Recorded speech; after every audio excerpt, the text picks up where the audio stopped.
Have you ever stopped to think, why do I keep landing on these bad offers, or why do good offers never get back to me? You see, most people trying to get into high ticket sales are doing it completely backwards. They're either waiting until they feel ready, or they're mass DMing a bunch of random coaches. Neither works. So in this video, we're gonna talk about the exact 5 steps that you're gonna copy to land on a top 1% offer. This is the same process that took Damien from 3K a month on a shit offer to 10 grand in less than 2 weeks, selling for one of the biggest offers in this space for a creator that you have definitely heard of. Your mom might have heard of this creator. He's huge. And if you want help landing on solid offers and having the skill set to hit that 10 to 15K a month mark, I host a free masterclass every single Wednesday. I go in depth on those trainings and share even more nuanced tips so you can finally have the location freedom and income that you came into this space for. So if you want to grab a seat, all you have to do is hit the description down below, hit the first link, or it's going to be pinned somewhere in the comments down there so that you could register and jump on weekly. But without further ado,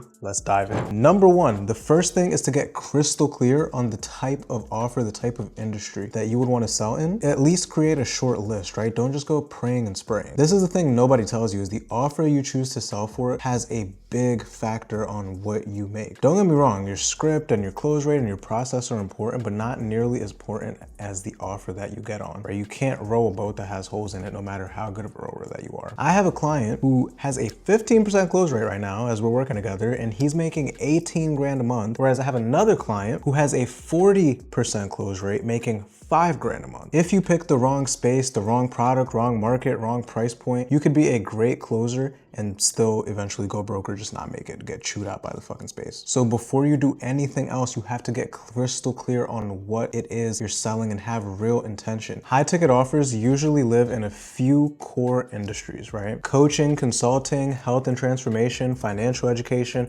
We got real estate, we got agency services. There's so many different ones, and each of them have a different buyer psychology. So you have to go into something that you have a unique advantage with. There's different objection patterns, there's different sales cycles, different types of prospects. I chose to sell on BizOp offers because I believe in investing in yourself to be able to get a transformation, because I've been doing that for years. So when I'm talking to someone else about them investing into the skill set to be able to start a business or to be able to just increase the amount of money that they make, I could speak with so much conviction about that versus something like a SaaS, right? Or real estate investing, right? These are not things that A, I have experience in, and B, I care about. So it'd be tough for me to actually speak with conviction. So this is very important. Something that you have genuine experience in or interest, because when a prospect is hesitant, your conviction is the thing that's going to move them, and you can't fake that on a call. You also need to think about price point. You also need to think about offer price and commission structure. A 3K offer at 10% is $300 versus a 10K offer at 10% is $1,000. This is 3 times the amount of money that you were making off of the same sale. So one person is going to take them 10 sales to make 10 grand a month versus the other person is going to take them 30 sales. Like, think about that shit. 30 sales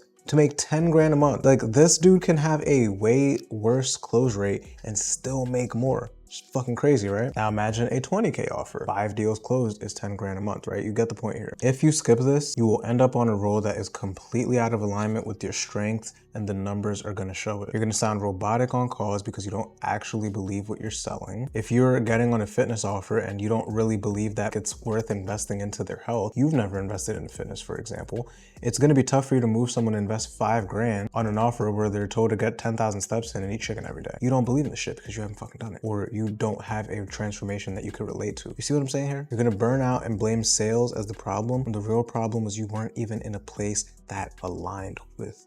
When you're selling something you believe in, calls feel like conversations, and you're gonna actually last. Now that you know that what you want to sell, and you've created this list and you're moving with intention, now we need to sharpen the skill before we even think about 20 grand a month. And that brings me to step number 2. Get on an okay roll first and stack your reps. This is where ego kills a lot of sales reps, right? Everybody wants to go straight into a premium role. The best closers I know, myself included, were the ones who made 15, 20, 30 grand a month, started somewhere average. Not because they had to, but because they were smart enough to know that reps are the only thing that are gonna build real skill, not a bunch of role plays and fake scenarios. Now, an okay role doesn't mean to just go settle for some bullshit. It means that the role is decent, somewhere where you can make 4, 5, 6 grand a month. The lead flow exists and you can actually get on calls. You're not trying to maximize your commission right now. you are trying to build volume. Volume means that you're hearing real objections from real humans,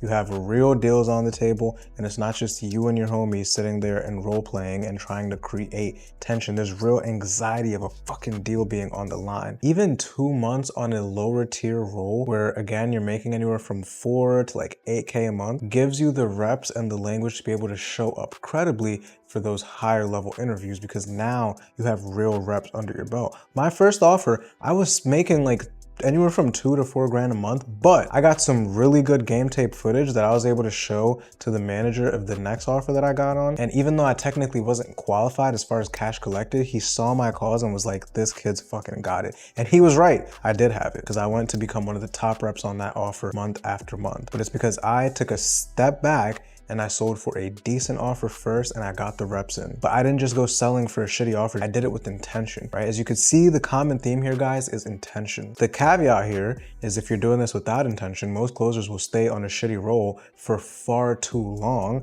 and they'll just stay there because like, well, I don't know what else to do. I don't know where else to get a role. I don't know what other role to sell. No, you're only doing it for a short amount of time so you could get good calls to be able to then take to an interview for a good role. Now, if you skip this, there's a chance you're gonna fuck your reputation. And I'll tell you this, the space is very, very small. One bad start on a quality offer will fuck your reputation and have a huge ripple effect. It's just gonna hurt you long term. You don't wanna do that to yourself. But once you can come into a good offer with real game tape footage, with real confidence to back it, with real data, real results, not fake it till you make it energy, but actual earned confidence, that is gonna be a completely different conversation. Now that you've got reps, you need people to actually take you serious, especially when they look you up. And so step number 3 is gonna be your application assets. Now this isn't the corporate world, so we're not talking about resumes, we're not talking about LinkedIn, we're talking about your Instagram and your Loom. Before any serious offer owner hires you, they are gonna look at your Instagram. And if they find trash or nothing, you're out before you even get a reply. And the Loom that you submit is very important too, because this is saying a lot about you. When it comes to your Instagram, it has to be clean. This doesn't mean that you need to have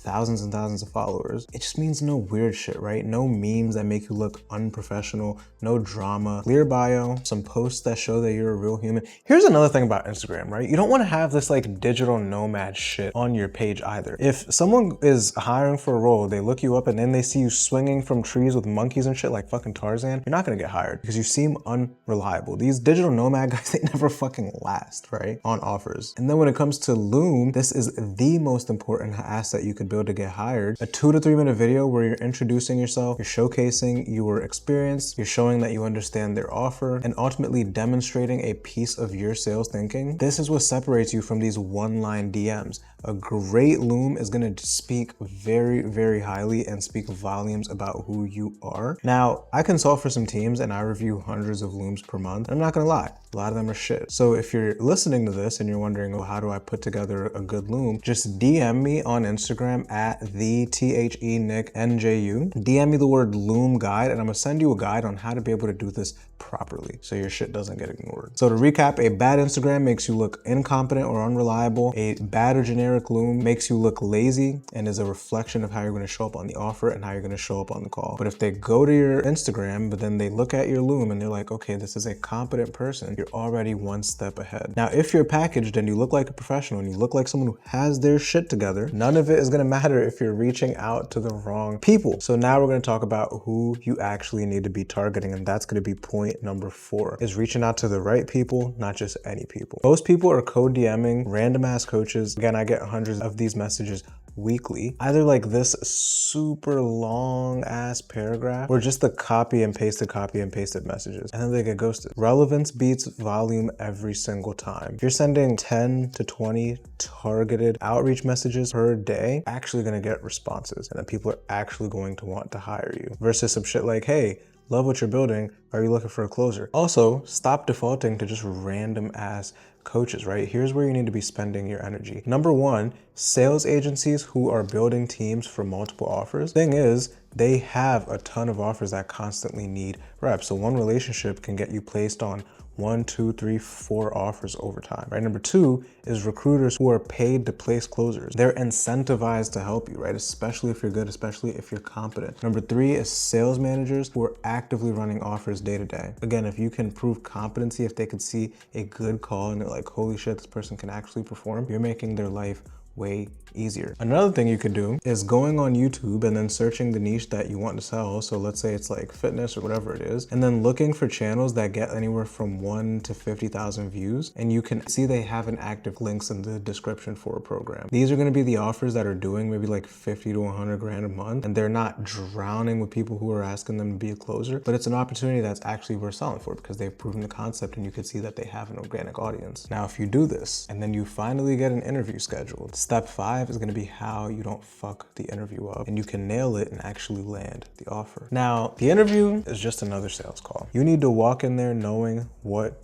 you are looking for. So before the call, you have to make sure that you're doing your homework. You're going through their funnel, you're opting into their VSL, you understand exactly who their prospect is, what kind of pain they're promising to solve, and what the transformation looks like, right? Don't go into the shit blind, right? You want to check to see if their leads are being followed up with quickly. If you opt into the funnel, how long did it take for a setter to call you? Did a fucking setter call you? What objections are they getting often? What are their current closers struggling with? And here's another thing too, to make sure you're not selling for a shit company. Here's the thing, guys. Just because someone can go throw up some ads and get some calls booked does not mean that they need a closer. Anybody can run some ads. And a lot of companies think that a closer is going to save their shit business, and then you go doing that and then you get excited like, oh, I got a role, but then the role turns out to be an absolute shit show, right? So you need to understand a couple things like, what is their monthly revenue? What is their lead volume? What is their show rate? What is their current close rate? What did their top closer make last month? What does onboarding look like? What does ramp up look like? They can't answer those questions like that. That tells you something. The next part of acing the interview is the role play. Now, this is why the first thing about being on an okay role comes back into play. Don't try to be perfect, right? They're not looking for perfect, they're looking for coachable. At the same time, you need to showcase some level of competence if they're going to be trusting you with their leads. And when it comes to being coachable, that just means being able to implement the feedback that they give you in real time and not repeating the same mistakes twice on the spot. This is the single fastest way to get hired and stay hired past that 30-day mark. And this is how you can land a 15 to 20K a month role after you get on the fucking okay roll. So now you know the exact process that Damien used to go grinding on an offer making 3 grand a month to landing a role making 10 grand in less than 2 weeks in one of the biggest offers in the space. He followed these exact steps that I just laid out for you. But landing an offer is only half of it, guys. Once you're in it, you still need the skill set to actually perform, to hit those 10, 15, and 20K months and actually keep your spot there. And that is exactly what I break down in my masterclass every single Wednesday. I go deeper than I can on a video like this. There's a chance for Q&A, the nuance, the scripting, the positioning, everything you need to stop landing bad offers and start closing for offers that you can actually hit your income goals. So if you want in every Wednesday, hit the link in the description. Make sure you grab your seat and you register. As always, guys, make sure to like, comment, subscribe. I'll see you in the next one. Peace.